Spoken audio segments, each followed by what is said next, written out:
მოგესალმებით ძვირფასებო.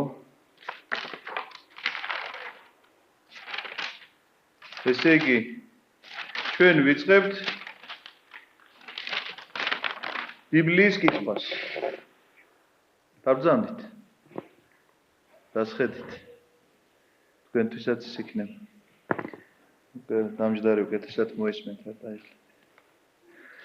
ჩვენ ვიწყებთ ბიბლიის კითხვას, მაგრამ სანამ თვითონ უშუალოდ ტექსტის კითხვას დავიწყებდეთ, უნდა ვთქვათ ორიოდე სიტყვა ბიბლიის შესახებ, რა არის თვითონ ბიბლია, რა წიგნებისგან შედგება, ვის მიერ დაიწერა, რატომ დაიწერა. უამრავი კითხვა ჩნდება და ბუნებრივია, რომ ამ კითხვებზე ჩვენ ახლა აქ შეიძლება ამომწურავი პასუხები ვერ გავცეთ და არც იყოს ამის საჭიროება მოგეხსენებათ, იმიტომ რომ ჩვენი შეხვედრა არ არის სასულიერო საგანმანათლებლო შეხვედრა იმ კუთხით, როგორც ვთქვათ, ეს აკადემიურ განათლებას შეშვენის, აკადემიური განათლება მოგეხსენებათ აბსოლუტურად სხვა სისტემაა, სალექციო კურსი, ვთქვათ, იქ მოწვეული პროფესორები თუ ლექტორები, რომლებიც კითხულობენ ამ კურსს, ბუნებრივია მერე უკანაც ითხოვენ იმას, რაც გადმოგცეს, გვაძლევენ მასალას, ამ მასალიდან რაღაცა ტექსტი უნდა დაამუშავო და მერე უკან უნდა ჩააბარო გამოცდების სახით და ასე შემდეგ. ჩვენი კურსი, რა თქმა უნდა, თავისუფალი მსმენელების კურსია, რომელიც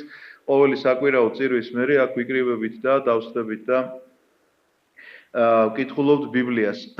შესაბამისად, კიდევ ერთი კითხვა, რომელიც ხდება, რომ რატომ თქვათ ვაპირებ დაბადების წიგნის წაკითხვას და არა ახალი აღთქმის წაკითხვას, იმიტომ რომ ჩვენ ახალი აღთქმის ქრისტიანები ვქვია, ახალი აღთქმა არის ჩვენი სახელმძღვანელო წიგნი, თუმცა კი უნდა გითხრათ, რომ ძველი აღთქმა და ახალი აღთქმა ეს ერთიმთლიანი წიგნია და ბიბლია, სწორედ ამ ბიბლია ნიშნავს წიგნების კრებულს. შესაბამისად, ძველი და ახალი აღთქმა ამ ერთ წიგნად ერთიანდება, თუმცა კი რაღაცა თითქოს კედელი არის მათ შორის, მაგრამ შეუძლებელია ადამიანმა, ესე იგი, ახალი აღთქმა სრულად გაიგოს, თუ ძველი აღთქმა არ წაიკითხა. შეუძლებელია ძველი აღთქმით ამოწუროს ადამიანმა ყველაფერი ცოდნა, თქვა თავისი რელიგიური და თქვას, რომ მე უკვე ყველაფერი ვიცი და ახალი აღთქმა ამისთვის არ მჭირდება. შეუძლებელია, იმიტომ რომ ესენი ერთმანეთს ავსებენ. ამავდროულად, გარდა იმისა, რომ ეს წიგნი ჩვენი სახელმძღვანელოა და ყველა ქრისტიანისთვის ეს რაღაცა სამაგიდე წიგნი უნდა იყოს და ყველა უნდა კითხულობდეს, აუცილებელია, რატომ ვამბობთ ამ აუცილებლობას, რომ ჩვენ ბიბლიის კითხვის დროს უნდა ვიმოწმებდეთ წმინდა მამებს. უნდა ვიმოწმებდეთ და ვიცოდეთ უნდა რაღაცა გარკვეული ტრადიციები, რომელი ტრადიციებითაც იკითხება თვითონ ბიბლია და რაღაცა გაუგებრობები იფანტება ამ ტრადიციების ცოდნიდან გამომდინარე. ასევე ეკლესიასთან ერთად იკითხება, შეიძლება ესე ითქვას, ანუ ეკლესიური გამოცდილებით ხდება ბიბლიური წიგნების წაკითხვა და ეს ტერმინი რომ თქვენთვის გასაგები იყოს, ამისთვის მოვიყვან მარტივ მაგალითებს, რომ აი მაგალითად ჩვენ თუ გადავშლით მათეს წიგნს, იქ დავინახავთ, რომ მათეს ახალი აღთქმა იწყება მათეს სახარებით და ვნახავთ, რომ მათეს სახარებაში იწყება ქრისტეს გენეოლოგია ჩამონათვალი სახელები, რომლებიც თითქოს არაფრის მომცემი არ არის შენთვის. აი, იწყება ესე, რომ წიგნი შობისა იესო ქრისტესი ძისა დავითისა ძისა აბრაამისა, აბრაამმა შვა ისააკ, ისააკმა შვა იაკობ, იაკობმა შვა იუდა, იუდას შვა ფარეს და ზარა თამარისაგან და ასე შემდგომ იყვება ეს სახელები და თითქოს ეს სახელები შენ არაფერს არ გეუბნება, მაგრამ თუ კი ეკლესიაში კითხულობ ამას, რა თქმა უნდა, ამას ყველაფერს თავისი განმარტება აქვს. ჯერ ერთი მინდა გითხრათ, რომ ყველა სახელი ებრაულ ენაში ეს არ არის სახელი, რომელიც არ ითარგმნება. პირიქით, ყველა სახელი ითარგმნება. ყველა სახელი რაღაცის მომასწავლებელია. ისევე როგორც 10 ძირითადი სახელია ძველ აღთქმაში ღმერთზე გამოყენებული და 10-ვე სახელი რაღაცით ითარგმნება.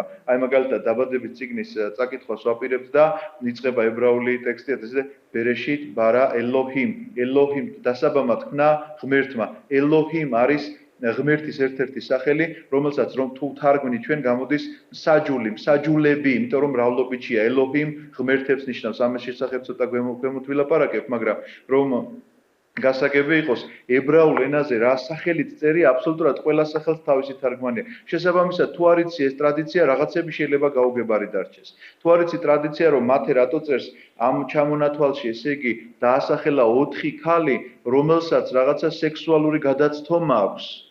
რაღაცა ზნეობრივი დარღვევა აქვს და ესენი დაასახელა იესო ქრისტეს წინაპრებში, მოგეხსენებათ რომ ებრაული წესის და კანონის თანახმად გენეოლოგიაში ქალი საერთოდ არ უნდა დაესახელებინა, მაგრამ მან დაასახელა 4 ქალი, რომელსაც რაღაც ზნეობრივი გადახვევა აქვს და არ დაასახელა აბრაამის ცოლი სარა, არ დაასახელა ისააკის ცოლი რებეკა, არ დაასახელა თქვათ იაკობის ცოლები ლია და რაქელი, რომლებსაც თქვათ პირიქით აღმატებულად შეიძლება ითქვას, რომ ისინი თანასწორნი იყვნენ თავიანთი წინასწარმეტყველი და პატრიარქი ქმრებისა და ესეთ სამსახურს ეწეოდნენ ერის წინაშე, როგორც თავიანთი ქმრები აბრაამის ცოლი სარა და ისააკის ცოლი რებეკა. ამიტომაც არის ძალიან ბევრი შეკითხვა შეიძლება გაჩნდეს და ამ კითხვას რომ პასუხი გაეცეს, ადამიანმა უნდა იცოდეს ტრადიცია, როგორ იკითხებოდა ბიბლია და ტრადიცია იმისა, თუ როგორ ესე იგი ეკლესიასთან და ავტორიტეტებთან ერთად, ავტორიტეტებში წმინდა მამებს გულისხმობ, რა თქმა უნდა, იმ განმარტებლებს გულისხმობ, რომლებიც განმარტავდნენ აი ამ წერილს. ასევე ძველ აღთქმას, როდესაც დავიწყებთ ლაპარაკს, ეს ჩვენი თარგმანი ქართულად ეხლა პირდაპირ ესე იწყება, რომ თავდაპირველად ღმერთმა შექმნა ცადამიწა, ეს თანამედროვე ქართულად ესე არის. ძველ ქართულში დასაბამად ქნა ღმერთმა ესე იწყება. და ეს თავდაპირველი შეიძლება არ იყოს თქვა მოსაწონი სიტყვა, არ შეესაბამებოდეს იმ რეალობას, რომელიც ნამდვილ დედანში წერია, მაგრამ ჩვენ აქ ებრაულის ენის შესწავლას ახლა ნამდვილად ვერ დავიწყებთ, მაგრამ რაღაც ესეთ ადგილებზე გავამახვილებთ ყურადღებას. თუმცა კი, რატომ არის მაინც ძნელი გასაგები მეთქი და რატომ ეკლესიასთან და ავტორიტეტებთან ერთად უნდა ვკითხულობდეთ? ებრაული ენა რომ შეისწავლოს ადამიანმა, ბიბლიას ის მაინც ვერ წაიკითხავს. რატომ? კი არავის არ ვაშინებ ახლა, ვისაც სურვილი აქვს კაცო, რა თქმა უნდა შეისწავლოს ეს ენა, მაგრამ ებრაული ენაში იწერებოდა მარტო თანხმოვნები და არანაირი ქართულად როგორ არის სიტყვა პრაბელს რო ეძახი ჩვენ სიტყვასა და სიტყვას შორის, ახლა როცა რო ბეჭდავ და იმაში რომ უნდა და არანაირი გამოტოვებული ადგილი არ იყო. პირდაპირ მიჯრით იყო ერთმანეთზე, ესე იგი რა გიშლის ხელს?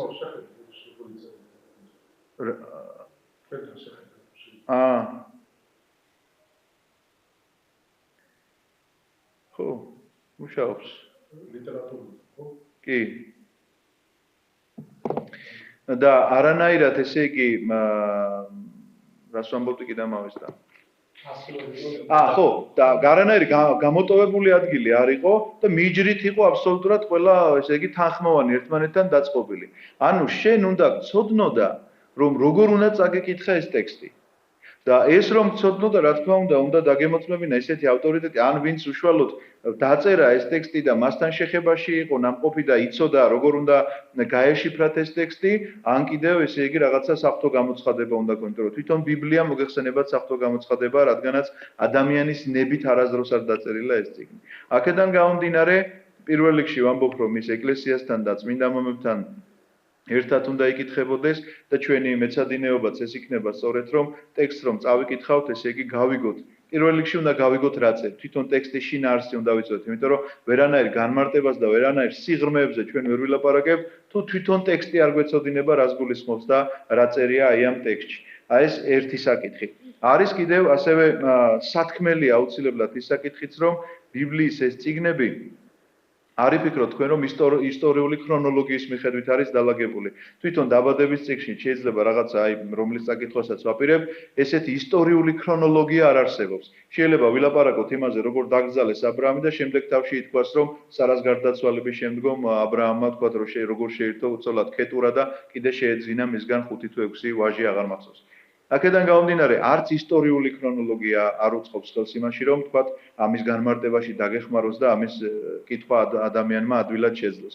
მახსენდება კიდევ ერთი ძალიან საინტერესო ისტორია, ეს არის ჩვენი წელთაღრიცხვამდე მესამე საუკუნე, როდესაც პტოლემეოს ფილადელფოსმა მოინდომა ალექსანდრიაში დიდი ბიბლიოთეკა გააკეთა და მოინდომა რომ ბიბლიური ტექსტები, ანუ ებრაელთა ეს წიგნები გადათარგმნილი ყოფილიყო ბერძნულ ენაზე. მან მოიწვია, რა თქმა უნდა, ებრაელი უხუცესები და უნდოდა რომ ეს თარგმანება გაკეთებულიყო ძალიან მაღალ ხარისხზე, კარგი დონის ყოფილიყო ეს ყველაფერი და ეუბნება რომ სურვილი უთხრა რაც ჰქონდა რომ ეს წიგნი უნდა გადმოთარგმნო. ებრაელებმა უთხრეს აი თქვენო რა გაინტერესებთო კონკრეტულადო რისი გადმოთარგმნო. ეს უთითებს აი ამ წიგნისო, არა ამ წიგნის გადმოთარგმნა როგორ? და ამ კაცმა ვერ გაიგო კითხვა, რას ეკითხებოდნენ ვერ გაიგო, იმიტომ რომ ბიბლიის ეს ტექსტები ებრაელების გადმოცემის მიხედვით 70 შრეზე იყო დაყოფილიო, ანუ 70 გზის შეიძლებოდა სხვადასხვანაირად წაკითხულიყო. იმიტომ რომ ეს მიჯრით მიწყობილი ტექსტი ერთია რომ თქვა რაღაცა ტექსტი იკითხება, მეორე იყო რომ მათთვის რაღაცა საკრალური ციფრები, როგორიც არის 7, იმიტომ რომ სამყარო 7 დღეს შეიქმნა, 10, იმიტომ რომ 10 მცნება აქვს მოცემული, 12, იმიტომ რომ 12 ტომიდან არიან წარმოშობილი, 40, იმიტომ რომ 40 დღე მათთვის განსაკუთრებული საკრალური. ამ ციფრებს, იმას რა ქვია, ბგერებს თუ გადათვლიდნენ, თანხმოვნებს თუ გადათვლიდნენ, მე7 რომელი იყო, მე12 რომელი იყო, მე12 რომელი იყო, კიდე ცალკე სიტყვები დგებოდა და კიდე სხვა ტექსტის განმარტებას ღებულობდნენ აბსოლუტურად. ისევე როგორც ვთქვათ, შეიძლება ჩვენთან არის და ყველა ენაში ესე არის, არაფიქროთ, მხოლოდ ქართულშია, რომ ყველა ასობგერა შეესაბამება თავისი რიცხვით მნიშვნელობა აქვს, A1 და B2 და ასე შემდგომ. ესე იყო, რა თქმა უნდა, ებრაულ ენაშიც. ასე რომ, ამ კუთხით კიდე სხვანაირი განმარტება დგებოდა. და სხვათა შორის მინდა გითხრათ, რომ ესეთი გადმოცემაც არსებობს, რომ მათ მთელი ბიბლიის ეს წიგნი, რა თქმა უნდა, ებრაელებისთვის მხოლოდ ძველი აღთქმა, მათ ახალი აღთქმას ისინი არ ღებულობენ. ყველა ეს დაწერილობითი რაც ჰქონდათ ნიმუში დათვალეს ციფრობრივად და მიიღეს ორი სიტყვა, წაიკითხე და შეასრულე. მხოლოდ ორი სიტყვა გამოვიდათ, წაიკითხე და შეასრულე, როდესაც ეს მთლიანი ბიბლიის ტექსტი დათვალეს. ასევე ძალიან ხშირი არის ესეთი გარდამოცემა არის და ეს შეიძლება ესე ვერ წაიკითხოთ, რომ ეს ერთ-ერთ შრეზე, როდესაც მათ მესიანური ტექსტები უნდა შეესწავლათ, მესიანური ტექსტები რას ნიშნავს? რომელიც უშუალოდ წინასწარმეტყველება მესიაზე, მხსნელზე, რომელიც უნდა მოვიდეს და კაცობრიობა გამოიხსნას ცოდვის წყობისაგან, ამ მესიანური ტექსტების გაშიფვრის დროს ყოველთვის ამოდიოდა სახელი იესო. თუმცა კი იესოს ჩვენ ვამბობთ ებრაულად იეშუა, ასე ჟღერს და აი ეს ბგერები ამოდიოდა. ამიტომაც, როდესაც პტოლემეოსთან დაждდებიან და ეკითხებიან, რომ თქვენ რა გინდათ, რომ გითარგმნოთ, ისინი აბსოლუტურად სწორად სვამენ ამ კითხვას, რომ აი როგორ გინდათ ეს ტექსტი, როგორ გინდათ ამ ტექსტს რომ კითხულობდეთ. რის მიხედვით აი რა გაინტერესებთ და უთხრა რომ მხოლოდ ის რა წერია აი პირდაპირ მნიშვნელობით ყოველგვარი განმარტებების გარეშე და მათ აიღეს და ყოველგვარი განმარტებების გარეშე გადათარგმნეს 70-მა კაცმა 72-მა უფრო სწორად მინდა გითხრათ ისინი ორ წყვილად იყვნენ დაყოფილი 72 კაცი იყო თუმცა კი 70-თაგანს ვეძახით ჩვენ ქართველები ამ თარგმანს სეპტუაგინტა ქვია ბერძნულად და ეს ითვლება ყველაზე უფრო დადგენილ კრიტიკულ ტექსტად იმიტომ რომ 70 კაცი ერთმანეთს თან ერთდროულად მუშაობდა და ერთმანეთს უდარებდნენ ამ ტექსტებს რომ რაიმე შეცდომა არ გაპარულიყო და ჩვენი ბიბლიაც სწორედ ძველი აღთქმის წიგნების უმრავლესობა ყველა არა რა თქმა უნდა მაგრამ უმრავლესობა სეპტუაგინტიდან არის ანუ ყველაზე ახლოს მყოფ დედანთან რაც არის 70 კაცის ნათარგმნია დიახ ასე არის ეს საკითხი ეხლა გეტყვით მაინც წიგნების შესახებ ძალიან რო არ გაგვიგრძელდეს და ტექსტზეც რომ მოვასწროთ ცოტა რამ წავიკითხოთ და ვთქვათ გეტყვით იმის შესახებ რომ ბიბლია შედგება ძველი და ახალი აღთქმისგან ამ წიგნებს შორის ძველ აღთქმაში არის 50 წიგნი და ახალ აღთქმაში არის 27 წიგნი არის კანონიკური და არაკანონიკური წიგნები არაკანონიკური ნიშნავს იმას რომ ზუსტად არ არის დადგენილი რომ ნამდვილად იმ ავტორის დაწერილია მაგალითად სიბრძნე ზირაქისა წერია ბიბლიის ტექსტშია შეტანილი მაგრამ ჩვენ არ ვიცით ამ ზირაქის ვინაობის შესახებ თუმცა კი ტექსტი ისეთია რომ არაფერს არ ვნებს პირიქით სულიერად ძალიან სასარგებლო რჩევებია მოცემული ამ ტექსტში შესაბამისად ეს წიგნი ბიბლიაში შესულია მაგრამ ჩვენ ავთენტურობის შესახებ არ გვაქვს სრული ინფორმაცია შესაბამისად არაკანონიკურ წიგნად შეიძლება იწოდებოდეს და ბიბლიაში იყოს ესეთი წიგნი არის კანონიკური ახალ აღთქმაში მაგალითად 27-ვე წიგნი კანონიკურია ეს არის ახალი აღთქმის 4 სახარება მათე მარკოზი ლუკა და იოანე შემდგომ არის საქმე წმინდათა მოციქულთა შემდგომ არის 7 კათოლიკე ეპისტოლე შემდგომ არის 14 პავლე მოციქულის ეპისტოლე და შემდგომ არის 27 წიგნი გახლავთ უკვე იოანეს აპოკალიფსი გამოცხადება. შინაარსობრივადაც ესე იყოფა ეს წიგნები, ეს არის მოძღვრებითი, ეს არის საწინასწარმეტყველო წიგნი, ეს არის ისტორიული წიგნი და ეს არის სჯულდებითი, ანუ რაღაც კანონმდებლობას, რომელიც ასწავლებს. ძველ აღთქმაშიც და ახალ აღთქმაშიც ესეთი წიგნები გვაქვს ჩვენ. ეხლა რაც შეეხება თვითონ ძველი აღთქმის წიგნებს, იმიტომ რომ ჩვენ ახალ აღთქმაზეც მე მინდა რომ რაღაცა ტექსტები აუცილებლად პარალელურად მოგვიწევს წაკითხვა რაღაც ტექსტებისა, მე იმიტომაც გითხარით რომ პირდაპირ მათეს სახარებით რომ დავიწყოთ, ცოტა რამ წარმოდგენა მაინც უნდა გქონდეს ძველი აღთქმის დაბადების წიგნის შესახებ თუნდაც, იმიტომ რომ ის სახელები, რომლებიც იქ შეგვხვდება ჩვენ აბრაამი, ისააკი, იაკობი, იუდა, ერთმანეთის შთამომავლები არიან, აბრაამის შთამომავლები არიან, ვისაც ახლა მეკითხით, ოდნავი წარმოდგენა მაინც უნდა გქონდეს ჩვენ ვინ არიან და რატომ ჩაიწერნენ აი ამ წიგნში და რატომ არიან ისინი ამ გენეოლოგიაში მოხსენიებული პიროვნებები, ამიტომაც გადავწყვიტეთ რომ დაბადების წიგნით დავიწყოთ, დაბადების წიგნი შექმნათა საკითხავი ძველ ქართულში ესე მოიხსენიება და ებრაულად არის ბერეშიტ. მინდა გითხრათ რომ ეს არის მოსეს ხუთწიგნეული. ძალიან საინტერესო გახლავთ ეს ხუთწიგნეულს ჩვენ ვეძახით ამას პირობითად, იმიტომ რომ მოსეს ეს ხუთწიგნად და გიორგი მოგზავნით. მოსეს ეს ხუთწიგნად და ცალ-ცალკე არ დაუწერია. მოსემ ეს რა თქმა უნდა ერთ წიგნად დაწერა, მაგრამ რაღაცა გარკვეული დროის მერე შინაარსის მიხედვით მოხდა მისი დაყოფა. და ჩვენ ვამბობთ რომ გვაქვს დაბადების წიგნი, სადაც სამყაროს შექმნის შესახებ არის ლაპარაკი, მერე გვაქვს გამოსვლათა წიგნი, სადაც ეგვიპტის ტყვეობაზეა ლაპარაკი და მოსეს მიერ გამოყვანა ებრაელისა, შემდგომ არის ლევიტელთა წიგნი, რომელიც გახლავთ სასულიერო პირების დადგენა და ეკლესიის მსახურნი, შემდგომ გახლავთ რიცხვი, ეს არის აღწერა მთელი ებრაელის საზოგადოებისა, ვინც გამოვიდნენ მოსესთან ერთად და შემდეგ გახლავთ მეორე ჯულის წიგნი, რომელიც გახლავთ მეორე ჯულში, ფაქტიურად ჯულის კანონები, რომელიც ჩვენ მხოლოდ 10 ცნებაზე ვამბობთ თითქოს, რომ კანონი არა, 10 ცნების გარდა ებრაელებს დათვლილი აქვს სხვათა შორის და მინდა გითხრათ და 613 კანონია მოცემული მთელ ბიბლიაში. 613 კანონი. აქედან ზოგი უარყოფითია, ზოგი დადებითი. რას ნიშნავს უარყოფითი და დადებითი? უარყოფითი ნიშნავს უარყოფითი ნაწილაკით რაც იწყება წინადადება, მაგალითად, არა იმრუშო, არა იპარო, არა კაცკლა, არა ცილისწამო. დადებითი არის ამ შემთხვევაში, როდესაც ეუბნება აღორძინდით, გამრავლდით, აავსეთ ქვეყანა. ეს არის პირველი ლოცვა კურთხევა სხვათა შორის, რაც ღმერთმა ადამიანი რო შექმნა, რომელი კურთხევაც მას მისცა, ეს არის რომ აღორძინდით, გამრავლდით, აავსეთ ქვეყანა.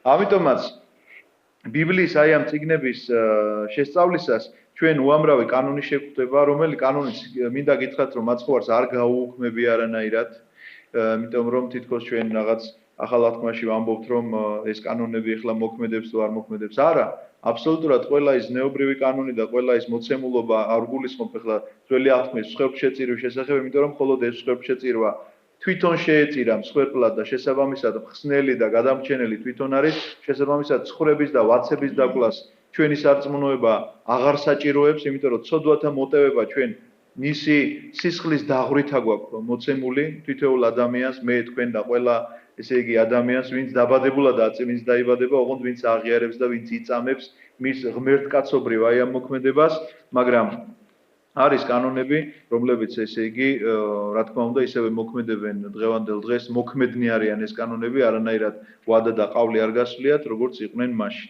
პირველი სიტყვა მე დღეს რაღაცა ბევრი ვილაპარაკე იმაზე, რომ ციცოდე მეთქი ებრაული ენა, შეიძლება ვერ წაიკითხო ბიბლია. თუ არ ყავს მცოდნე იმ ტრადიციების მცოდნე კაცი და განმარტებელი, ვინც კარგად იცოდა, თუ რატომ დაიწერა ისე, როგორც დაიწერა. და რას ნიშნავს ეს? ჯერ პირველ რიგში უნდა გითხრათ, რომ პირველი ბგერა მოგეხსენებათ ებრაულში იკითხება, ჩვენ ხო ესე ვკითხულობთ მარცხნიდან მარჯვნივ, ესენი მარჯვნიდან მარცხნივ კითხულობენ. პირველი ასო ბგერა მათ იწერება აი ასე, შეხედეთ.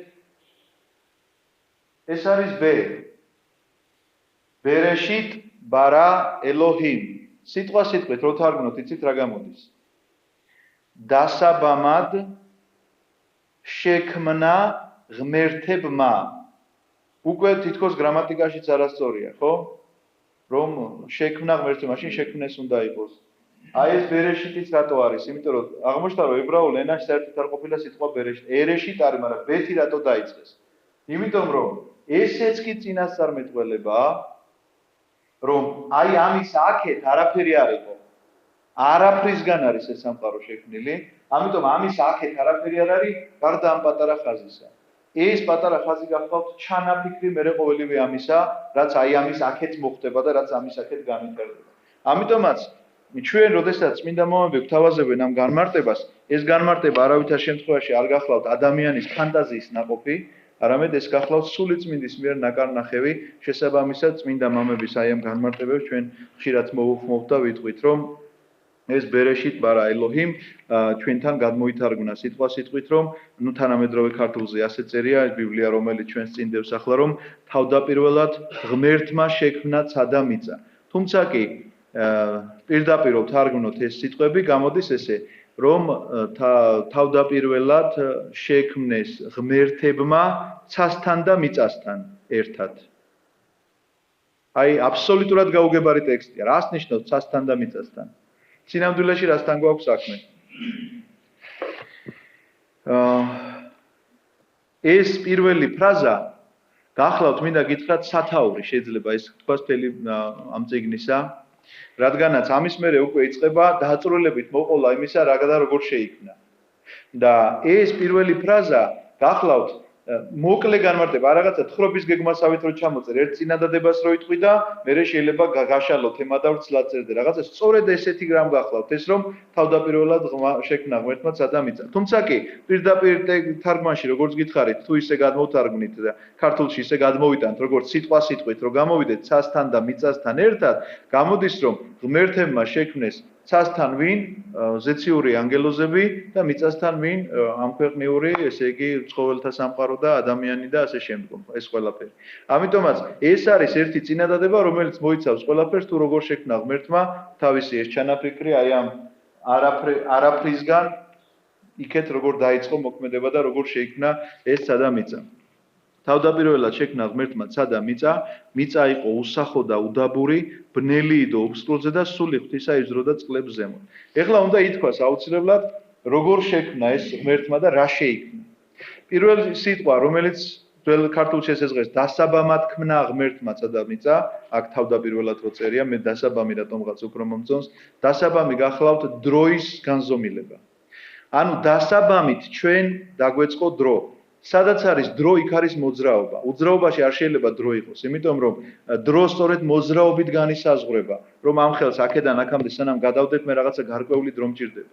თუ არ ვამოძრავებ ამას და სულ გამუდმებით აქ დგას, ამ ხელს დრო არ სჭირდება, საერთოდ და ვერასდროს ვერ განსაზღვრავ ამითი დროს. შესაბამისად, ეს დასაბამი გახლავთ დროის შექმნა. ანუ ღმერთმა შექმნა შეიძლება ისე თქვას, ნახეთ, აი ამ ბერეშით შემთხვევით არ დაგიწერეთ ესა. ღმერთმა შექმნა პირველ რიგში სივრცე, რომელიც სივრცეც უკვე თავისთავად დროის დასაბამიც არის. სივრცე რა განზომილებას მოიცავს? სიგრძე, სიმაღლე და სიგანე. მომართალია? დროს რა განზომილებები აქვს? წარსული, აწმყო და მომავალი. ნახეთ, შეიქმნა სივრცე, შეიქმნა დრო და შეიქმნა მატერია. მატერიაც არის თხევადი, მყარი და აირადი. ყველაფერი სამი რომ არის, ამასაც დააკვირდით, იმიტომ რომ არაფერი არ არის შემთხვევითი. და აღარც ის გაგვიკვირდება უკვე ელოჰიმ რო არის სიტყვა გამოყენებული, რადგანაც ელოჰიმ ღმერთებს ნიშნავს, ანუ ერთზე არ არის ლაპარაკი. ერთ ღმერთზეა უпроსტად ლაპარაკი, თუმცა კი მრავლობითში არის მოხსენიებული. ერთმა ღმერთმა, რომელიც არის სამპიროვანი, შექმნა სამი რამ: განზომილება, სიგრძე, სიგანე, სიმაღლე, დრო, აწმყო, წარსული და მომავალი და მატერია, თხევადი, აირადი და მყარი. ანუ ეს სივრცე შეიძლება ითქვას ერთია, მაგრამ სინამდვილეში სამია, დროც ერთია, მაგრამ სამია და მატერიაც ერთია, მაგრამ სამი სახით ვლინდება ამ შემთხვევაში. ანუ ესეც კი გელაპარაკება შენ ქრისტე ღმერთის სამობის შესახებ, ერთი ღმერთის სამპიროვნების შესახებ. ამიტომაც ეს სივრცე საიდან გამოთავისუფლდა ეს სივრცე და მატერია როგორ შეიქმნა ამის შესახებ, როდესაც მიმდინარეობს მსჯელობა, ძალიან საინტერესო განმარტებები აქვს. მე ერთ რამეზე კიდე უნდა შევთანხმდე ახლა თქვენთან, თან დროს იმიტომ უყურებ, რომ არ გადავაჭარბო, არ დავღალოთ ჩვენი მსმენელი. ამიტომაც ესე იგი მატერიასთან დაკავშირებით რაც მინდოდა მეთქვა, ამის შესახებ არსებობს უამრავი ვერსია. და მათ შორის წმინდა მამებსაც კი სხვადასხვა მოსაზრება აქვთ. აი დროის შესახებაც არსებობს უამრავი ვერსია, რომ აქ რო წერია პირველი დღეს ესე იყო, მეორე დღეს ესე იყო. ეს დღეები როგორია 24 საათიანია, 1000 წლოვანია, 10000 წლოვანია, როგორ უნდა განისაზღვროს ეს. ამიტომ ჩვენ შეიძლება შევხვდეს უამრავი ვერსია სხვადასხვა თემასთან დაკავშირებით. ამ თემამ არ შეგაშინოთ, არ დაგაბკოლოთ, იმიტომ რომ გეტყვით პირდაპირ რომ არის რაღაცა საქმე, რომელსაც ქვია მოცემულობა უკაცრავად, რომელსაც ქვია დოგმატური მოცემულობა და ეს დოგმატური მოცემულობა გახლავთ ის, რომ უცვალებელია და ამას ესე იგი ყოველგვარ კრიტიკას მოკლებული და ადამიანის გონება ამას ვერ გააკრიტიკებს, იმიტომ რომ პირდაპირ საფრთხო გამოცხადებით არის ეს მოცემულობა, არის რაღაცა ისეთი საკითხი, რომელზედაც შეიძლება სხვადასხვა წმინდა მამას სხვადასხვა აზრი ჰქონდეს. მაგალითად, ბასილი დიდი ამბობს, რომ სამყარო ზემოთ წყლებია, ეს წყლები რო არ იყო სამყარო სიცხისგან აალდებოდა. ივანე დამასკელი ამბობს, წყალს თვისება აქვს, რომ ჩამოედინოს დაბლა და ამიტომ ის იქ ვერ გაჩერდებოდა. ამიტომ ეს არ არის ის თემა, რომლის შესახებაც ჩვენ შეიძლება ვთქვათ, რომ რომელი ვერსიაც მოგწონს, იმას შეგიძლია დაედო. ისევე როგორც ამ 24 გრიგოლ ნოსელი ამტკიცებს, მაგალითად, რომ ეს იყო 24 საათიანი დღეღამე. მაგრამ სხვაობები ამბობენ, რომ არა. და ამის არგუმენტად მოყავთ ის მე გეტყვით მე ამ პროცესსაც ამ დროსთან მივალ დღეების განსაზღვრაზე აუცილებლად ცალკე განვიხილავ ამას გრიგოლ ნოსელის ვერსიას, იმიტომ რომ ძალიან საინტერესოა.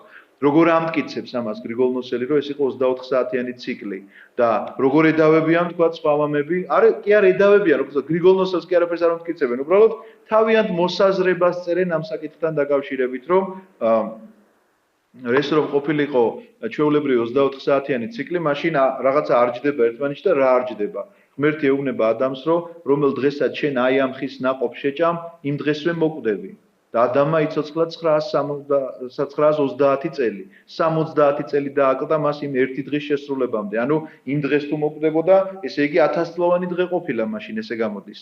ამიტომ შესაბამისად 60-ეული დღეები თურმე არ ყოფილა მთლად ისეთი 24 საათიანი, როგორც რასაც ჩვენ ერთ დღეს ვეძახით. მაგრამ გრიგოლ ნოსელისთვის ეს აბსოლუტურად სხვანაირად ახსნადია და მე მაგალითად პირადად გრიგოლ ნოსელის ახსნა უფრო მომწონს და მაგმაყოფილებს, ამას აუცილებლად მოგიყვებით ახლა წელი თემა და არ მინდა აქედან გადავხვიო. თუმცა კი, როდესაც მივადგებით ამ საკითხს, აუცილებლად აგიხსნით. ნახოთ ახლა მატერიის შესახებ, ისევ გრიგოლ ნოსელს უნდა დავესესხო. საიდან მოვიდა მატერია? არიან მეცნიერები, რომ ამბობენ, რომ მატერია იყო იმდენად შეკუმშული, ფაქტიურად უხილავი იყო და მისი გაშლა მოხდა. და ეს არის სწორედ იმ აფეთქების თეორია, რომლის შესახებაც ჩვენ არაერთგზის ვსმენია, რომ აფეთქებით არის ეს სამყარო შექმნილი. მაგრამ აფეთქების თეორიას ჯერ ერთი უპირისპირდება ის, რომ აფეთქებით მოწესრიგებული საქმე თუ გინახავთ თქვენ და ეს სამყარო რო წესრიგში ამას ხომ არ სჭირდება ახლა ზედმეტი. როგორც საათის მექანიზმი ისე არის ყველაფერი. მზერო ჩადის, მთვარე ამოდის და მთვარე ჩადის, ზადის და აი ზღვამ როგორ უნდა მოიქცეს და მდინარეებმა როგორ უნდა იაროს. აბსოლუტურად ყველაფერი ვარსკვლავები როგორ უნდა იმოძრაოს, ყველაფერი ისეთ, ესე იგი თითქოს ვიღაცა აკონტროლებდეს და ამას ყოველდღე ჩვენ რო საათს რაღაცნაირად მექანიზმს რომ დავქოქავთ და მე მთელი დღის განმავლობაში ისე მოძრაობს, როგორც მას ეს ზამბარა კარნახობს რაღაც ენერგიას აძლევს, სწორედ ესე არის მოწყობილი მთელი სამყარო. შესაბამისად აფეთქებითაც რომ იყოს, მართლა ასე რომ იყოს, რომ აფეთქდა რაღაცა და ამით შეიქმნა სამყარო, მომაწესრიგებელი მას მაინც უნდა ვაღიაროთ რომ ყავს. ამიტომ თუ მომაწესრიგებელი ყავს, არანაირში არ სჭირდებოდა მას ეს აფეთქება, ისედაც შეეძლო მას ეს ყველაფერი შექმნა. თუ კი ამხელა სამყაროს ასე მოწესრიგება შეუძლია, მას მისი შექმნაც შეუძლია. შესაბამისად, ნახოთ, როგორ ამბობს ამის შესახებ გრიგოლ ნოსელი. სადღაცას მე მქონდა კიდეც ამის შესახებ ჩანაწერი და უნდა მოუძებნო აუცილებლად. მატერიის შესახებ როგორ განმარტავს გრიგოლ ნოსელი, როგორ შეიქმნა, რა შექმნა ღმერთმა და საიდან შემოვიდა მატერია, იმიტომ რომ საიდანღაც უნდა მოეტანა ეს მატერია, თუ არ არსებობდა, საიდან მოიტანა. ნახეთ რას ამბობს ღმერთის მიერ შექმნილის შესახებ. სიმსუბუქე, სიმძიმე, სიმტკიცე, სირბილე, გაიშვიათებულობა, სიმკვრივე, სისველე, სიხმელე, სიცივე, სიმხურვალე, ფერი, სახე, გარშემოწერილობა, მანძილი, სწორედ ხსენებული ცნებებია ღვთის უშუალო შესაქმე. ნახეთ, უშუალოდ ეს ტერმინები, რაც ახლა ჩვენ ვთქვით, ეს სიტყვებია ღმერთის შექმნილი. იმიტომ რომ თუ იტყვი რომ სიმსუბუქე ეს რაიმე რეალური ხელშესახები მატერია არ არის. სიმსუბუქე ხო არაფერი არ არის, მაგრამ ნახოთ როგორ ვღებულობთ მატერიას.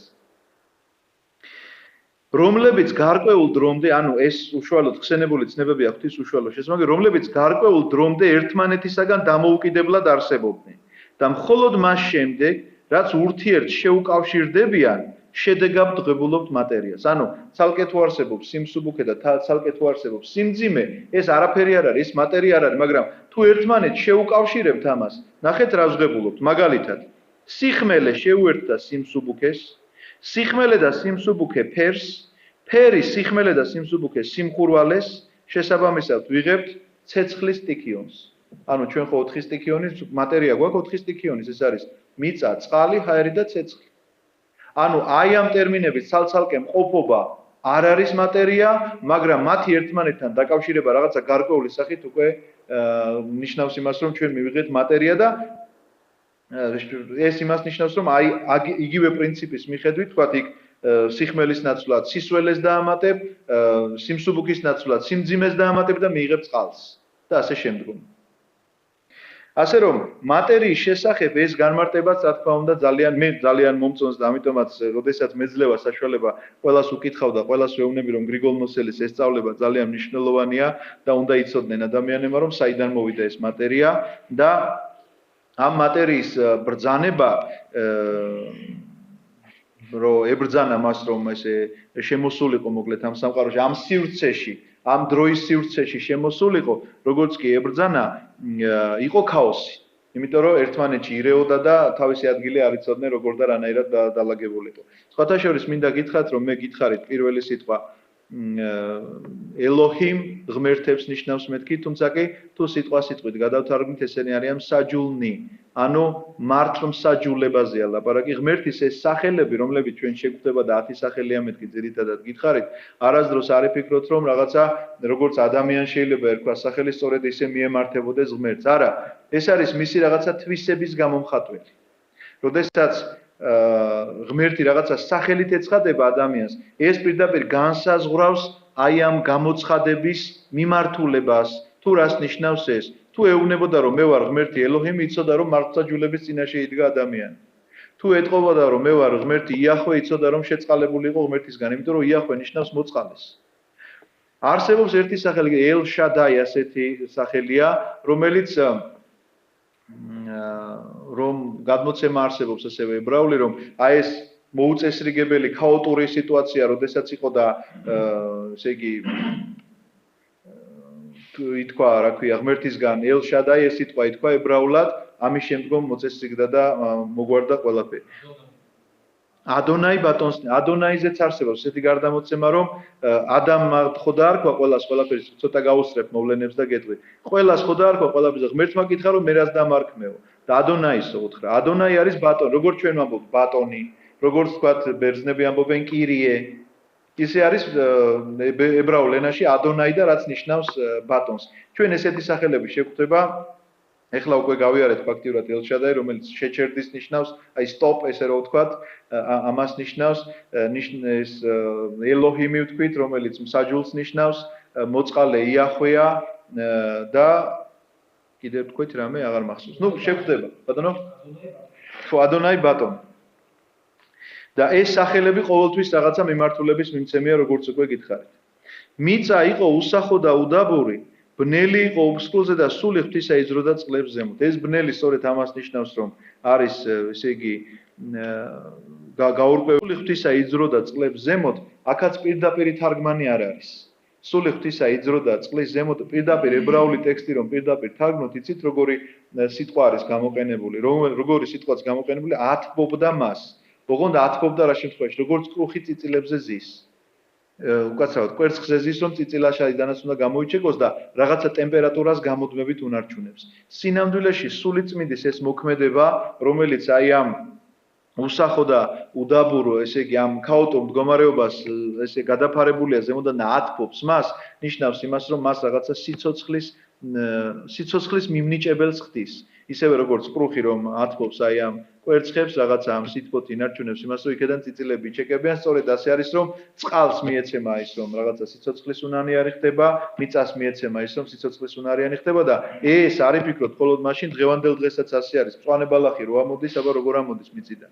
სიცოცხლე როგორ ამოდის მიწიდან? ღმერთს აქვს მისთვის აი სული წმინდის ეს მოქმედება, რომელიც მას ათბობდა და შესაბამისად სიცოცხლის უნარს ისევე როგორც წყალი ჩვეულებრივი წყალი რო და იმაში წვიმის მერე რომ დადგება გუბეში კარგახანი თუ დადგა იქ სიცოცხლე ჩნდება პატარა თავკომბალები რო იჩეკებენ საიდანო ვინმე მოყავ ჩაუშვა და არა თვითონ წყლისგან იშვება ესეთი სიცოცხლე ისევე როგორც მიწისგან იშვება ესეთი სიცოცხლე რომ მკვდარ თესლს მიწაში ჩათესავ და იქედან ცოცხალი ღერო ამოდის როგორ ვინ აცოცხლებს იმას ღმერთი რა თქმა უნდა თქვა ღმერთმა იყოს ნათელი და იქმნა ნათელი დაინახა ღმერთმა რომ ნათელი კარგი იყო და გაყარა ღმერთმა ნათელი და ბნელი. აი ეს სიტყვები რომ დაინახა ღმერთმა ნათელი კარგი იყო და გაყარა ნათელი და ბნელი ნიშნავს იმას რომ ანგელოზთა დასი დაეცა. ამას პირდაპირ ამბობენ. მობრძანდით. ამას პირდაპირ ამბობენ ჩვენი წმინდა მამები რომ ანგელოზთა დასი ლუციფერი რომელიც ესე იგი იყო ღმერთის შექმნილი ანგელოზი რა თქმა უნდა ჩვენ ხო ვთქვით რომ ცადა მიწა და ცასთან ერთად ანგელოზთა დასი და მიწასთან ერთად მიწეს ყოველი ესე იგი მცხოვრები მოხდა მათი სულიერად დაცემა მოხდა მათი სულიერი დაცემა მათი ამპარტავნების გამო ამ თემაზე ჩვენ მოგვიწევს საუბარი ოღონდ ცოტა გვიან და შესაბამისად ამ მუხლში არის ეს ასახული რომ დაინახა ღმერთმა რომ ნათელი კარგი იყო და გაყარა ღმერთმა ნათელი და ბნელი რა განა ღმერთმა არ იცოდა რომ ნათელი კარგია და ბნელი ცუდია უბრალოდ აქ ლაპარაკი იმაზე არის რომ ამ ანგელოზთა დასმა დაინახა თვითონ რომ თვითონ ისინი აღმოჩნდნენ სიბნელეში იმიტომ რომ სიბნელეს არ აქვს არსი სიბნელე არის სინათლის ნაკლებობა თუ ამ ოთახში ჩვენ ჩავაკრობთ სინათლეს აღმოჩნდებით სიბნელეში მაგრამ ეს იმას არ ნიშნავს რომ სიბნელე არსებობს არ უშვებთ ჩვენ ამ ოთახში სინათლეს და იმიტომ ჩამობნელდა თორემ ეს იმას არ ნიშნავს რომ ესე იგი პირიქით სიბნელეა არსით მეტი და აქედან გამომდინარე რატომ იცით სადაც შედის სინათლე მაშინვე ქრება სიბნელე და სადაც შენ სინათლე გაგავს კი არ აკრობ სინათლეს ვერ აკრობ სინათლე საიდანაც გაგავს იქ რჩება სიბნელე შესაბამისად ეშმაკი სწორედ ამ მდგომარეობაში აღმოჩნდა გავიდა ის სინათლისგან მოშორდა ის სინათლეს და აღმოჩნდა ის სიბნელეში ნათელს ღმერთმა უწოდა დღე და ბნელს უწოდა ღამე იყო საღამო და იყო დილა პირველი დღე ანუ ეს პირველი დღის ეს დასასრული რომ ნათელს ღმერთმა უწოდა დღე და ბნელს უწოდა ღამე იყო საღამო და იყო დილა კლავსულიერი განმარტებით მიემართება ამას რომ ღამე არის ესე იგი ამ შემთხვევაში იმ ბოროტების დაცემის შედეგი და ნათელი გახლავთ ის საფრთხო ნათელი რომელიც ნათელიც ჩვენ უნდა განვასხვაოთ სხვა სინათლისგან იმიტომ რომ ჯერ არსად არ წერია რომ შექმნილია მზე მთვარე და ვარსკვლავები და ასე შემდგომ და თუ მზე არ არის შექმნილი მაშინ როდესაც შეიქმნება მზე და სინათლე მიეცემა მას რა განსხვავება იმ სინათლესა და საფრთხო სინათლეს შორის რომელიც ნათელზედაც აქ არის ლაპარაკი ეხლავე გეტყვით ამ განსხვავებას რომ ეს არის განსხვავება როგორც მოციქულებმა თაბორის მთაზე იხილეს ნათლის გამოფწყვინება იესო ქრისტე როგორც თოვლივით გახდა სპეტაკი ანუ ენით გადმოუცემელია სინათლე როგორიც თქვათ განსაკუთრებულ წმინდა მამებს ჰქონდათ ამისი ხილვის საშუალება ისი ხასტები რომ ეწოდებათ გრიგოლ პალამა რომ იცავდა მათ თუ გახსენდებათ თქვენ ესეთი ისტორია ეკლესიიდან ისი ხასტები რომლებიც განსაკუთრებულ განდეგილობაში და განსაკუთრებული ასკეტური ცხოვრების შედეგად აღწევენ იმ სულიერ სიმაღლეს რომ მათ საშუალება აქვთ იხილონ ეს უქმნელი ნათელი აქ არის ლაპარაკი უქმნელ ნათელზე იმიტომ რომ მზე და მისი სინათლე შექმნილი ნათელია რომელიც ღმერთმა შექმნა და ჩვენ აი ამ ნათელს უყურებთ იყო საღამო და იყო დილა პირველი დღე თქვა ღმერთმა იყოს წყალთა შორის მყარი და გაყაროს წყლები გააჩინა ღმერთმა მყარი და გაყარა ერთმანეთისაგან წყალი რომელიც არის მყარზემო და წყალი რომელიც არის მყარზემო და იქნა ასე თქვენ ახლა არ იფიქროთ რომ აქ მიწაზე და წყალზეა ლაპარაკი რომელ სიმყარეზეა იცით ლაპარაკი ეს არის ჰაერის ატმოსფერო რომელიც აკრავს ჩვენს კოსმოსს ჰაერი და უჰაერობისაც ეს რაღაცა სიმაღლეზე ჰაერი მთავრდება საერთოდ და უჰაერო სივრცე იწყება მაგრამ ეს მაინც მყარია და საიდან ვიცით რომ მყარია ერთი მარტივი მაგალითითაც დასტურდება. როგორც კი აი ამ სივრცეში, ნახეთ, აი ბერეშიტში, როგორც კი ამ სივრცეში რაღაცა მფრინავის შემოდის, კომეტა ან თუ რაღაცა, მაშინვე მას ცეცხლი ეკიდება და დედამიწამდე ვერ აღწევს იწვის. და ეკიდება ცეცხლი რისგან? ხახუნის ძალისგან. ესე იგი, მიუხედავად იმისა, რომ ჩვენ ეხლა აქ სიმყარეს ვერ ვგრძნობთ, ჩვენ შორის ეს ჰაერიც კი, რომელიც გვაკავშირებს, ესეც მყარია. ამიტომაც აქ რომ წერია, რომ იყოს წყალთა შორის მყარი, ამაზე დაყრდნობით ამბობს ბასილი დიდი, რომ ამ სივრცეს, ესე იგი, კოსმოსის ზემოთ კიდევ წყლებია. აქ ამ წყლებზე, რომელიც დედამიწაზე არ არის ლაპარაკი, არამედ კოსმოსის ზევით მდებარე წყლებზე, თუმცა კი ჩვენ მერე ნოეს ცხოვრებასთან, როდესაც მივალთ, ვნახავთ იქ, რომ ცის სარკმელები გაიღო და წყლები იქცეოდაო. და მართლაც ასე იყო, ცის სარკმელები გაიღო, წყლები იქცეოდა, ნიშნავს, რომ ის სამყაროს ზემო წყლები ჩამოიღვარა, ამიტომაც ამბობენ წმინდანები, რომ ესე იგი, წარღვნის შემდგომი დედამიწა აბსოლუტურად სხვანაირი გახდა, სიცოცხლის წლები შემცირდა და მრავალი ასეთი რამ მოხდა. რატომ? იმიტომ რომ ის წყლები იცავდა დედამიწას რადიაციისგან, რომელი რადიაციას მზისხივებს თან ახლავს და თუ კი ადამიანები 900 წლამდე ცხოვრობდნენ, მათი სიცოცხლის წლები 120 წლამდე შემცირდა. ესეთი რეალობა არის წარღვნის შემდგომ და ეს ბიბლიაში ჩანს პირდაპირ. გააჩინა ღმერთმა მყარი და გაყარა ერთმანეთისგან წყალი, რომელიც არის მყარს ქვემოთ, როგორც უკვე მოგახსენეთ, და წყალი, რომელიც არის მყარს ზემოთ და იქმნა ასე. ანუ მყარს ზემოთ და მყარი არის ეს სივრცე, რომელიც ჩვენ გვაკრავს. მყარს ღმერთმა უწოდა ცა, ნახეთ პირდაპირ წერია აქ, მიწაზე არ არის ლაპარაკი. მყარს, აი ამ კოსმოს ღმერთმა უწოდა ცა, იყო საღამო და იყო დილა მეორე დღე. თქვა ღმერთმა, შეგროვდეს ერთგან ცისქვეშეთის წყალი და გამოჩნდეს ხმელეთი და იქმნა ასე. აი ეს უკვე გახლავთ მიწისა და წყლის გაყოფის საკითხი. აქ როდესაც წერია, რომ შეგროვდეს ერთგან ცისქვეშეთის წყალი, ანუ ცის ქვეშ რაც არის წყალი და გამოჩნდეს ხმელეთი, ამაზეა ლაპარაკი.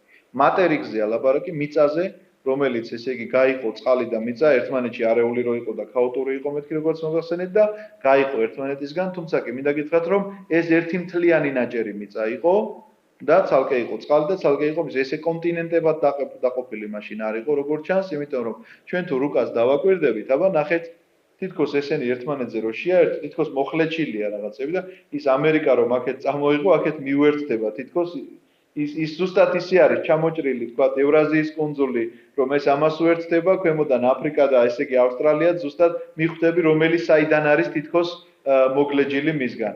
ეს დაყოფაც რაღაცა გარკვეული პერიოდის მერე მომხდარია და ამაზეც საუბრობენ ადამიანები, ვისაც მინდა ვამბი, რომ ადამიანებს ცალ-ცალკე ეცხოვრათ და ესეც ასე იყო სათნო ღვთისთვის, რომ ასე უნდა ყოფილიყო. შეგროვდეს ერთგან ცისქვეშეთის წყალი და გამოჩნდეს ხმელეთი და იქმნა ასე. ხმელეთს ღმერთმა უწოდა მიწა, აი ახლა უკვე ამ მყარზეა ლაპარაკი, ამ მიწაზე და შეგროվել წყალს უწოდა ზღვა. დაინახა ღმერთმა, რომ კარგი იყო. თქვა ღმერთმა, აღმოაცენოს მიწამ მცენარეული ბალახი, თესლის მთესველი, ხე ნაყოფიერი, თესლოვანი ნაყოფის მომტანი მიწაზე თავისი გვარის და მიხედვით და იქმნა ასე. წარმოშვა მიწამ მცენარეული ბალახი, თესლის მთესველი, თავისი გვარის და მიხედვით და ხე თესლოვანი ნაყოფის მომტანი, თავის გვარის და მიხედვით. იყო საღამო და იყო დილა მესამე დღე. ნახეთ, რაზეც ვილაპარაკეთ. ესე იგი, სულიწმინდის აი ამ რომ სულიწმინდა იძროდა მასზე და ზუსტი შესაბამისი თარგმანი გითხარით არ არის მეთქი ეს ებრაული ენიდან კი არ იძროდა ათფობდა მას თითქოს და ეს ათფობდა გამოყენებულია როგორც კროხი თავის წით იმას კვერცხებს სანამ გამოიჩეკება ნახეთ მას უკვე სიცოცხლის უნარი აქვს მიწა სადღანაც თქვა ღმერთმა და ეს სიცოცხლის უნარი მაშინვე იწყებს მასში მოქმედებას და აღმოაცენა ოღონდ არ დაგავიწყეთ ყველაფერი თავის გვარის და მიხედვით არავით არის ესე იგი რო არის ლაპარაკი იმაზე რომ თითქოს მე ბუზის პილოტ გადაიქცა ესეთი რამ არ მომხდარა ყველაფერი თავის გვარის და მიხედვით არის შექმნილი ყველა თესლი რაცაც დათესავ ლეღვი რო დარგო მიდან ყურძენი არიზდება და ესე არ ხდება ეს რაღაცა მოგვიანო ვერსია მე საიდან მოტანილი კი ვიცი მაგრამ ამაზე მე ვილაპარაკოთ შორს საქმეს თქვა ღმერთმა იყოს მნათობები ცის მყარზე დღისა და ღამის გასაყრელად დროჟამის აღნიშვნელად და დღეებისა და წელიწადებისა ნახეთ, მზედა მთვარე იქმნება მეოთხე დღეს. მეოთხე დღეს თუ იქმნება მზედა მთვარე, კიდევ ერთხელ წავიკითხავ და მე მივადგებით იმ საკითხს, როგორ ხსნის ამას გრიგოლ-ნოსელი. თქვა ღმერთმა, იყოს მნათობები ცის მყარზე. ცის მყარზე უკვე ვილაპარაკეთ, რაც არის, დღისა და ღამის გასაყრელად, რომ დღე და ღამე ერთმანეთს ენაცვლებოდეს, დროჟამის აღნიშვნელად დღეებისა და წელიწადებისა. ანუ თუ მეოთხე დღიდან იწყება დროჟამის აღნიშვნა, მაშინ როგორ დამთავრდა პირველი დღე და როგორ დაიწყო მეორე დღე, მეოთხე დღემდე როგორ მოვედით, ეს ხო საინტერესოა. და აქედან გამომდინარე ასკვნის გრიგოლ-ნოსელი, სწორედ რომ 24 საათიანი იყო ისიც და ესეც, და ვნახოთ განვიხილოთ. იყვნენ მანათობლებად ცის მყარზე, რომ გაანათონ მიწა და იქმნა ასე. გააჩინა ღმერთმა ორი მთავარი მნათობი, დიდი მნათობი დღის გამგებლად და მცირე მნათობი ღამის გამგებლად და ვარსკვლავები და დაასხა ისინი ღმერთმა ცის მყარზე, რომ გაენათებინათ მიწა. განეგოთ დღე და ღამე, გაეყარათ ნათელი და ბნელი, დაინახა ღმერთმა რომ კარგი იყო, იყო საღამე და იყო დილა მეოთხე დღე. აი ახლა უნდა აუცილებლად ჩვენ ვიუბრუნდეთ ისევე ჩვენს დაფას. გრიგოლ-ნოსელი როგორც ამტკიცებს, უკვე გითხარით რომ ეს ციკლი გახლავთ 24 საათია. მაგრამ არიან წმინდა მამები, რომლებიც ასე არ ფიქრობენ. გრიგოლ-ნოსელი როგორ ხსნის ამ ამბავს? მე ხატვა ცუდად მეხერხება, მაგრამ შევეცდები რომ მაინც გასაგებად აღინიშნოთ. აი თქვა სივრცე, რომელიც ბერეშიტის აქეთ შეიქმნა, ხო? ამ სიტყვას ხშირად გავიმეორებ და დაიმახსოვრებ. ბერეშიტ ბარა ელოჰიმ. შექმნა ღმერთმა, ღმერთებმა შექმნეს მოკლედ, ხო? შეიქმნა ეს სამყარო. ჯერჯერობით მზედა მთვარე არ არსებობს. მაშინ როგორ უნდა გავსაზღვროთ ჩვენ რომ 24 საათიანი იყო თუ არა ეს მომენტი, რომ ეხლა ვიცით რომ ეს თუ დედამიწა, ეს თუ თქვა მზე არის, ეს დედამიწა რომ შემოუვლის მას გარშემო რაღაცა დროძღებულობ ამაში, ხო? ერთხელ რო შემოტრიალდება დედამიწა რაღაცა თავისი ღერძის გარშემო, რაღაცა დროძღებულობ და ვიცით ეს რა დროც არის და როგორც არის. ამისი ბრუნვა რომ ამდენია და იმიზე გარშემოვლა ამდენია, უკვე ვიცით რომ წელიწადი როგორ დავადგინოთ, დღე როგორ დავადგინოთ და კვირა როგორ დავადგინოთ. მაგრამ ზედამთვარე არა გვაქვს. როგორ ვადგენთ დროს? გრიგოლ-ნოსელი მსჯელობს ასე. ნახეთ, ის ამბობს რომ ნათელი და ბნელიო რომელიც შეიქმნაო, ნათელი ყოველთვის სითბოსთან ასოცირდებაო. ამიტომ ის ყოველთვის მიიწევს ზემოთ. ზემოთ ხო ამოდის, მაგრამ ეს ხო მყარია. ეს მყარი არც გარეთ უშვებს რამეს და არც შიგნით არ უშვებს არაფერს, შემოსულს. შესაბამისად, ეს რომელიც დაიძრა აქედან და აქ დაიწყო მოგროვება, იმიტომ რომ სითბოა და ნათელია, აქ რომ შეივსო, წავიდა წრეზე. წავიდა წრეზე, იმიტომ რომ აქედან მას ეძალება ეს სინათლე, წავიდა წრეზე და მოვიდა ისევ დაუბრუნდა აი ამ ადგილს. აი ამ ერთ შემოbrunებას 24 საათიან ციკლს უწოდებს გრიგოლ-ნოსელი. და ამბობს რომ ესე იგი მეოთხე დღეს კი შეიქმნა მზედამთვარე, მაგრამ სანამ ქაოტური იყო ჯერ კიდევ მდგომარეობა, მაშინაც კი პირველივე დღეს, როდესაც ქაოტი დაწყრა, მაშინაც კი ეს საკითხი 24 საათში გადაწყდა და არც მეტი და არც ნაკლები მას არ მოსდეო. კიდევ ერთი საინტერესო ვერსია აქვს მას იმასთან დაკავშირებით, რომ მაშინ როგორ ანგარიშობენო, თქვათ ხის ასაკს, მცენარეულ საფარზე როდესაც მივალთ, ჩვენ კიდე შეგვიძლია გავიხსენოთ ეს ამბავი, მაგრამ ეხლა ვთქვათ რომ როგორ ანგარიშობენო მცენარეულ ასაკს, მაგალითად ხეს რომ მოჭრი შეგიძლია თქვა რომ ამდენი წლის არის ეს ხე. და ხო, ჩვენ როგორ ვამბობთო რომ 7000 რაღაცა გარკვეული წელია რომ არსებობს ეს სამყარო.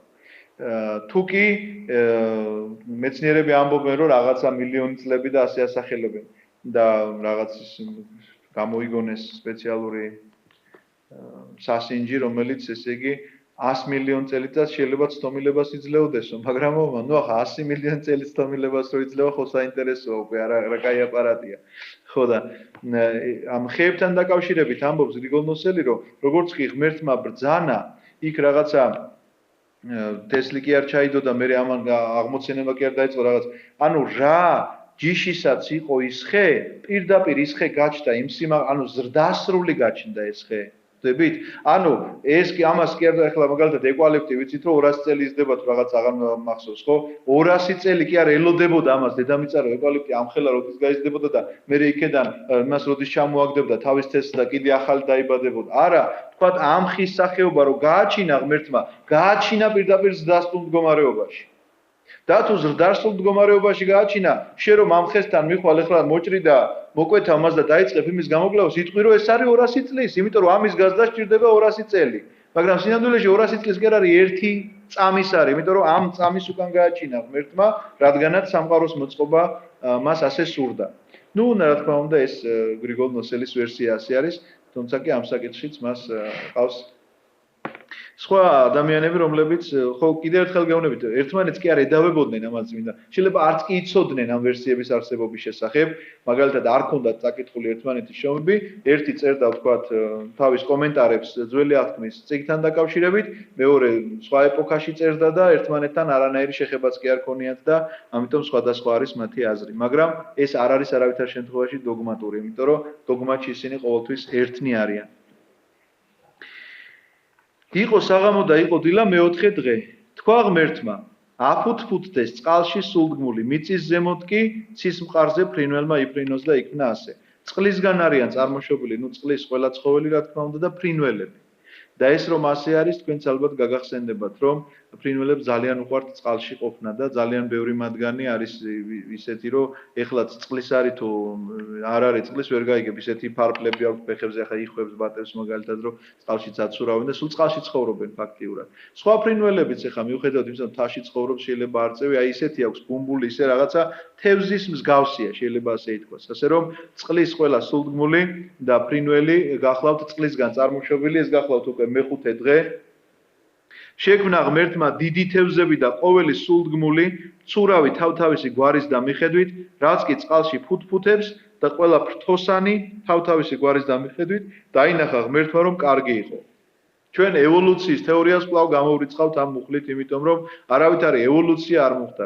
ნუ ევოლუცია მოხდა შეიძლება იმ კუთხით, რომ რაღაცა განვითარება მოყვა. თქვათ კლიმატური პირობების შეცვლა შეიძლება მოყვა მისი რაღაცა ხასიათების შეცვლაც, მაგალითად რომ ეს თევზი თუ მდინარეში ცხოვრობდა რაღაცა შეერია და შეიძლება ზღვაში და რაღაცა გამოიმუშავა ის თვისებები რომ მდინარეში რო ცხოვრობდა ახლა ზღვაში ცხოვრება შეუძლია ეს ამ კუთხით თუ ვინმე იტყვის რომ ევოლუცია არის ეს კი ბატონო ეს ევოლუცია არის მაგრამ ის რომ ეხლა რა ქვია კალმახი იყო და მე ფეხები გამოება და მე ამოვიდა და მე ხეზე დაიწყო სიარული და მე დაждდა ბიბლიოთეკაში და წიგნების წერა დაიწყო ნუ ეხლა ამაზე რა თქმა უნდა არ ლაპარაკობს ბიბლია და იმიტომ რომ სისულელი აკურთხა ღმერთმა ისინი და თქვა ინაყოფიერეთ იმრავლეთ ავსეთ ზღვები ფრინველებმა იმრავლოთ მიწაზე ნახეთ ზღვის ცხოველები ზღვისაზე ფრინველები მიუხედავად იმისა წყლის არიან მაინც მიწაზე იმრავლეთ და ისინი მართლაც მიწაზე ფრინველი წყალში არ მრავლდება